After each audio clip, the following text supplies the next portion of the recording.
একটা শিক্ষা নেন আপনারা। আল্লাহ যে ধৈর্যশীল ব্যক্তিকে পছন্দ করেন তার প্রমাণ হচ্ছে বেগম খালেদা জিয়া। 15 বছর, দেখেন 15টা বছর সে কি কষ্ট করেছে। তাকে বাসা থেকে বের করে দেওয়া হয়েছে, মিথ্যা মামলায় জেলে নেওয়া হয়েছে, কি না কষ্ট দেওয়া হয়েছে, চিকিৎসা করতে দেওয়া হয়নি। কিন্তু দেখেন সবাই একটু করে বলেছে, কিন্তু ঘটনাটা দেখেন, তাকে অনুসরণ করেন প্লিজ, সবাইকে বলতেছি। কি ধৈর্য, মানুষের প্রতি তার কোনো ক্ষোভ নাই, ভালোবাসা দিয়ে যে কিছু জয় করা যায় তার মহৎ প্রমাণই হচ্ছে বেগম খালেদা জিয়া। ধৈর্য যে মানুষকে অনেক দূরে নিয়ে যায়, সেই লাল গালিচার কাছে পৌঁছে দেয়, তার বৃহত্তর প্রমাণ হচ্ছে বেগম খালেদা জিয়া। আপনারা ওনাকে অনুসরণ করেন। দেখেন আজকে 17 বছর বাইরে আছে আমাদের ভারপ্রাপ্ত চেয়ারম্যান জনাব তারেক রহমান, অনুসরণ করেন তাকে। সেও কিন্তু দেখেন কত সুন্দর সুন্দর আপনাদেরকে কথা বলছে, পাশে থাকুন, পাশে না।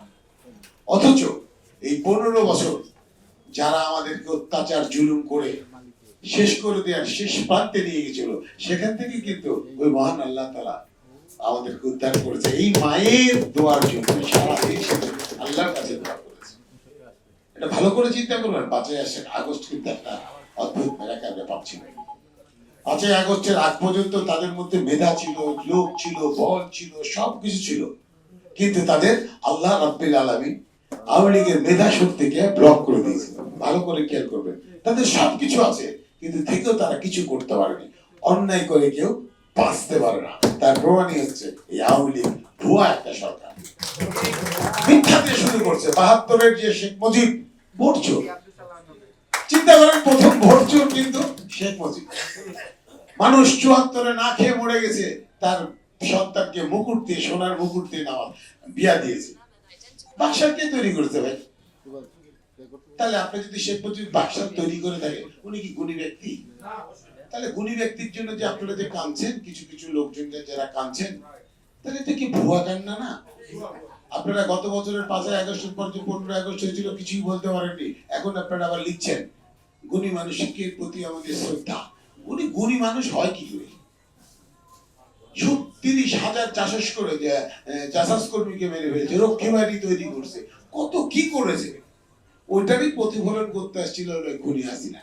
এই 15 বছর আমাদের মধ্যে নির্যাতন চালাইছে। কারণ কুকুরের ঘরে তো কুকুরই জন্মাবে, ভালো দিনেও জন্মাবে। আমি ওখান থেকে বলতেছি, আমাদের কষ্টের কথা ভুলে গেলেন? শহীদ প্রেসিডেন্ট জিয়া রহমান যে স্বাধীনতার ঘোষক ছিল, ভুলে গেলেন? ওনাকে নিয়ে তো কোনোদিন লেখেননি আপনারা কোথাও জায়গায় যে আজকে ওনার মৃত্যুবার্ষিকী, আজকে ওনার শাহাদত বার্ষিকী, আজকে ওনার জন্মদিন। আর এখন মায়া কান্না কাঁদছে। এই সেটআপের ব্যবস্থা করবো, আমাদের বড় ভাই থাকবে সালাম ভাই, আমরা আগাচ্ছি আস্তে আস্তে ইনশাআল্লাহ। যারা এই আবার এই 1 বছরের মধ্যে ঘটনা ঘটাতে চাইতেছেন, ওই কান্না মায়া কান্না কেটে আপনারা আবার শক্তি বাড়ানোর চিন্তা করতেছেন, দেখেন তাদের পিছনে কোটি কোটি টাকা খরচ করা হয়েছে।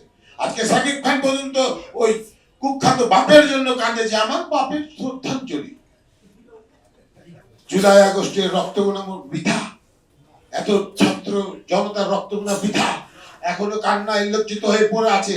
কারো চোখ নাই, হাত নাই, পা নাই, কে দেখিয়ে দেখে? এখন মায়ের কান্নাগুলো দেখেন না? আর আপনারা বাপের, একটা কুখ্যাত বাপের জন্য লিখতেছেন, স্মরণ করতেছেন, ঘৃণা লাগে না?